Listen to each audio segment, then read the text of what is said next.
The restaurant was quiet. Low music, dim lights, soft conversations. Everything looked normal, but something felt wrong. I couldn't explain it at first. Just a strange feeling sitting heavy in my chest. Across the table, Daniel smiled at me. Too calm. Too controlled. Here, he said, gently sliding a glass toward me. You'll like this. Red wine. Nothing unusual. But his eyes didn't leave me. Not for a second. That's when I noticed it. His fingers pulling back just a little too quickly, like he had just done something. My stomach tightened. Not fear. Instinct. Something wasn't right. I smiled anyway. Thanks, I said softly, reaching for the glass.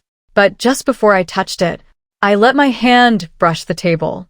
A small movement. Barely noticeable. Both glasses shifted slightly. Enough. In that moment, I switched them. Clean. Quiet. Perfect. Then I picked up the glass now in front of me, which used to be his, and took a slow sip. I kept my expression neutral. Calm. Like nothing had happened. Across from me, Daniel watched closely. Too closely. Waiting. Expecting something. But when nothing happened, his smile faltered. Just a little. Your turn, I said, setting the glass down. He blinked.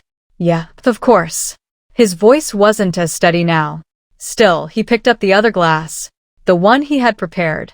The one meant for me. He hesitated. Only for a second. Then drank. 1 sip. 2. 3.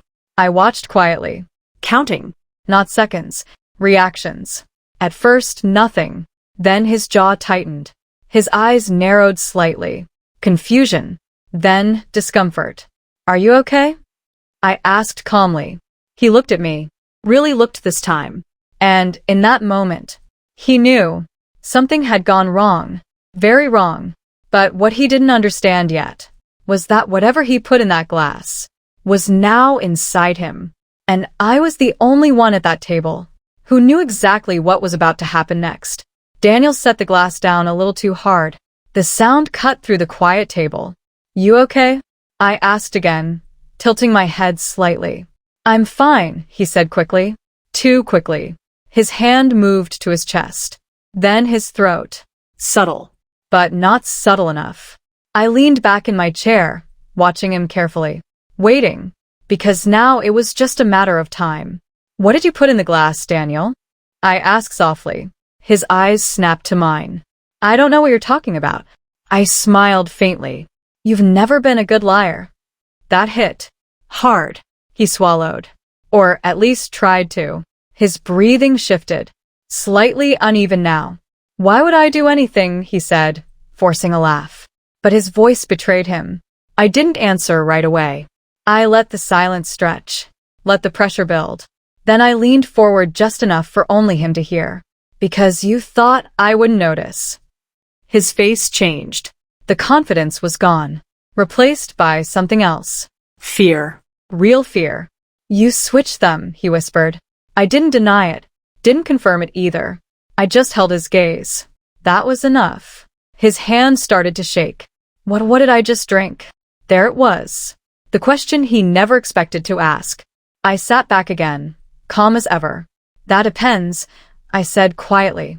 On what you planned for me. His breathing got heavier. Faster. Stop playing games, he snapped, but the edge was gone now. Now it sounded desperate. I'm not, I replied. You started this.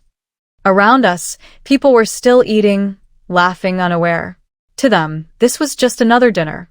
But at this table, everything had changed. You need to tell me, he said, his voice cracking slightly. For once in your life, be honest. I looked at him for a long moment. This man who thought he was in control. This man who planned something and never expected consequences. I didn't put anything in your glass, I said calmly. His expression froze. What? I didn't need to. I continued. You did that all by yourself. Silence. Heavy.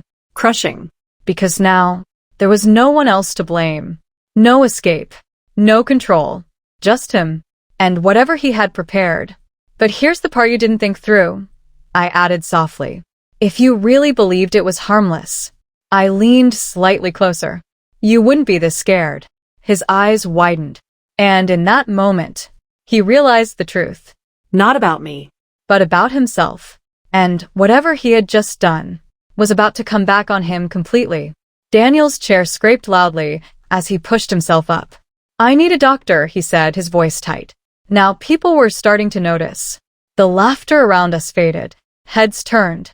What's wrong? Someone asked. I don't know, he stammered, gripping the table.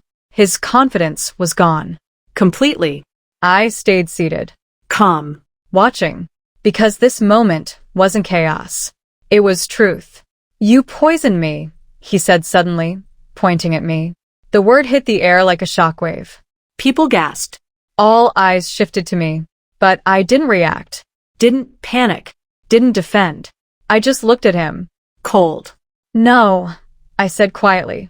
You did that to yourself. His breathing turned uneven. Faster. Rougher. You switched the glasses, he snapped. Yes, I replied. No hesitation. No denial. And that confession only made him look worse. Then you knew, he shouted.